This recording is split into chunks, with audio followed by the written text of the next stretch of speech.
ہمارے قاری صاحب ہمیں آنکھوں پہ پٹی باندھ کر قمیص اتار کر گیس کے پائپ سے مارتے تھے. اللہ ہدایت دے یار. اب میں سوچتا ہوں تو غصہ بہت آتا ہے, کیا ان کے خلاف ذاتی کارروائی کر سکتا ہوں؟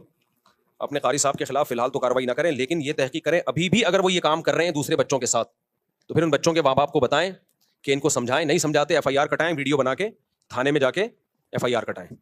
اسلام میں بڑوں سے زیادہ حقوق کس کے ہیں؟ بچوں کے. بچے کو صدقہ کرنے کی اجازت نہیں ہے, آپ اندازہ لگا لو, کیونکہ اس کا مال ذاتی مال ہے, آپ اس سے صدقہ نہیں کروا سکتے کیونکہ اس کا پیسہ ضائع ہو رہا ہے. شریعت کہتی ہے بالغ ہوگا, عقل ہوگی, پھر مانیں گے, ابھی اسی کے لیے رکھے جائیں یہ پیسے. تو مارنے کی کہاں سے اجازت ہو گئی میرے بھائی؟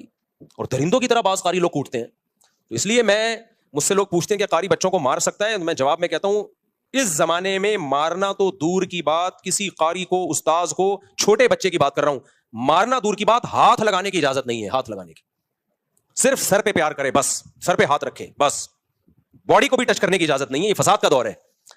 تو کسی بھی مسجد میں, مدرسے میں, اسکول میں, کہیں بھی ایسا ہو رہا ہے کہ قاری صاحب بچے کو تھپڑ مار رہا ہے, ماں باپ بولے بھائی آپ کو ہم نے پرمیشن نہیں دی ہاتھ لگانے کی.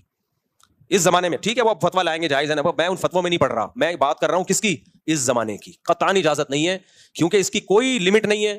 آپ نے ایک تھپڑ کی اجازت دے دی, وہ 2 4 10 کوٹتا ہے, وہ اپنی ٹھڑک ہاتھ پاؤں ٹوٹے ہوئے دیکھے میں نے قاریوں کے ہاتھوں بچوں کے. ایک بچے سے میں ملا, سنتا ہی نہیں ہے, بڑا ہو گیا اب تو, شادی ہو گئی, اس کے بچے ہو گئے, سنتا ہی نہیں ہے. میں نے کہا کیا ہوا, تم سماعت کیوں کمزور ہے؟ کہہ رہے ہیں قاری نے ایک تھپڑ مارا تھا اتنی زور سے کانوں کی سماعت چلی گئی. تو اس لیے سارے قاری ایسے نہیں ہوتے, ہم نے بھی قاریوں سے پڑھا ہے, اللہ کا شکر ہے کبھی نہیں تھپڑ مارا.